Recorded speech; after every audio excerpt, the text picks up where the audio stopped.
Turabaramukije amahoro y'Imana, bwoko bw'Imana aho muri hose kw'isi yose nzima. Turashima Imana ubugira kandi kuko igenda ituzigama ku munsi. Uno munsi Imana yanteye iteka hano muhira iwacu iturungikira umushitsi w'umukozi w'Imana yaratureze kuva tukiri mu bana kugera n'ino saha akiturera. Turabishima kandi turabishimira Imana yo mw'ijuru igenda ibikora. Rero ndashima Imana uno munsi yamunzaniye hano muhira iwacu. Rero ngomba isengesho asengera ngaha aya nawe rigushikire nanje rinshikire, turisangire kuko mwebwe mudukurikira nimwe Imana yaduhaye kugira tuze turasangira ivyera vyayo. Turamuhaye ikaze mu izina rya Yesu Kristo. Murakoze cane. Ico twoherako numva nosenga ko numva nshimiye Imana cane kongera gusubira kutubaranisha. Amen. Ngira Imana Yego. uhoraho Mana nyir'ijuru n'isi, turagushimiye cane urukundo rwawe, utugirira imbabazi mu gitondo no ku mugoroba. Uri Imana y'amahoro, mw'izina rya Yesu Kristo reka mpwemu yera atugirire neza kuri uyu mugoroba. Ninjiye muri uru rugo Mana bw'umukozi wawe, ahantu wamushize ukamugururira Mwami iki kibanza akahagerera muri uyu mugerero. Mana ndagushima ko washikanye. None rero ibiganiro tuza kuganira Mana yo mw'ijuru bigira ikimazi ku bavyumva, bigira ikimazi kuri twebwe kuri uyu mugoroba. Tubona ikiganza cawe ciza mw'izina rya Yesu. Nuhabwa icubahiro Mana yacu. Uri Imana tuzigama ku gitondo no ku mugoroba. Urakoze kuvyumvise. Hezagira umwanya tumarana Mana uzobukoze. Icubahiro n'inganje gusubireko mw'izina rya Yesu Kristo. Amen. Turanezerewe cyane kubona mushika hano hantu muhira iwacu. Ivy'igiciro kininiya, twumva twobishimira Imana. Karibu hano muhira iwacu, turabaye ikaze. Yego. Ego cyane, murakoze cyane mukozi w'Imana Jedewo. Turashimiye Imana cyane cyane by'umwihariko kugira dushike muri uru rugo. Imana yarakoze vyiza cyane, yakoze ibikomeye, yarabazigamye, irabarinda. Hari ibihe nibuka bikomeye cyane by'urungano rwanyu. Generation yanyu imeze neza cyane. Ndibuka ego abo nahora ndabasanga muri groupe publique ipine mu Karehe tuyugurura. Ndibuka witwa Valente, ndibuka witwa Vianney n'umwigisha Valente hariya mu Irango. Ego ndibuka abo mwarukanye muri abakozi b'Imana mugwanira igikorwa c'Imana. Kandi nca mbona yuko igikorwa c'Imana citayeho Imana nayo irakwitaho cyane.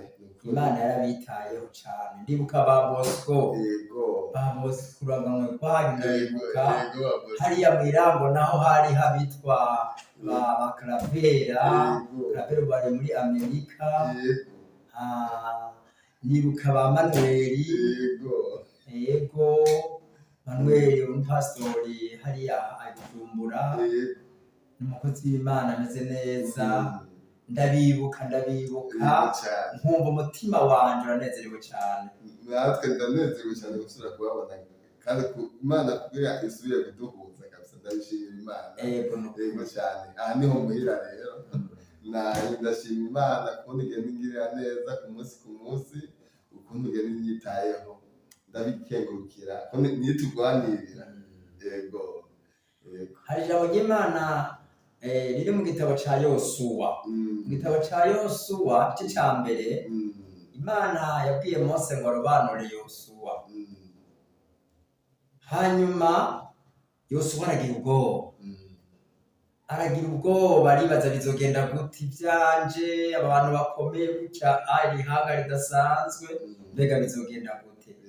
Mugabo Imana yo mw'ijuru irabwira Yosuwa ndibuka ayo majambo uhereye ku murongo wa mbere igice ca mbere ukabandanya. Imana yabwira ati Yosuwa shikama shikama ushira amanga nzoba ndi kumwe nawe aho uzoja hose nzobana nawe. Nca mbona rero ingene Imana yabanye nawe. Nje gushimira Imana cyane kabisa, ingene Imana yabanye nawe cyane rwose kabisa, kuko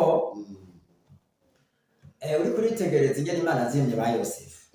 Ba Yosefu bagiye mu mahanga Babuloni, ni ukuvuga ata mahanga batwaye, ata kimwe kimwe bajanye, bagiye nk'inyagano. Mugabo bashitse hari i Babuloni, Imana yabanye nabo. Imana yarabahezagiye gushika aho baba bami, aho batware bategeka baja mu butegetsi, mu ntwaro ikomeye cane ya Nebukadineza. Ni ukuvuga Imana ritetereza. Imana ritetereza. Imana yabwiye Yosuwa ati nk'uko nabanye na Mose niko nzobana nawe. Imana yatwitangiye imbere, Imana imbere yacu. Nasomye ijambo ry'Imana mu gitondo, ego muri Yeremiya igice ca 17, ego usomye ku murongo wa 29, havuga Imana iriko irategura urunganwe, ibabwira ati ba sogokuruza banyu bari bataye inzira, bajana inzira z'ibigirwamana, narabahevye, na mwebwe nimwava mu vyagezwe vyanje, na mwebwe nzobata. Imana igomba yuko tugira bishasha, tukaguma ku Mana. Nimwaguma ku Mana, Imana izobana nawe. Nanje rero ico nogushimira Imana, kuko ndashimye rwose. Mubandanye mutere muja imbere, Imana hahandi izohabahezagira, yarabahezagiye, bagurire, ibahaye ingo zanyu, mutsimbatane imiryango, ibagure mu muryango, ibagure mu butunzi, n'ibindi Imana izobashitsako. Yesu abamugisha. Natwe turashima Imana kuko niyigenda turwanirira, niyigenda twitayeho, aho tugenda dusha tubona kugira neza kwayo. Niyo mpamvu ino sana kano kanya turi hano dushimira izina ryayo. Yego, kandi murakoze cyane. Ndibaza abariko baradukurikirana hariho ababazi, ndazi ni benshi, naje hariho abanzi. Rero Imana yo mwijuru ishize kubahezagira, Imana yo mwijuru ishize kubitaho, ishize kubagwanira, mwebwe uwo bafise ikibazo aba ari mubere inyishu. Shalom. Shalom.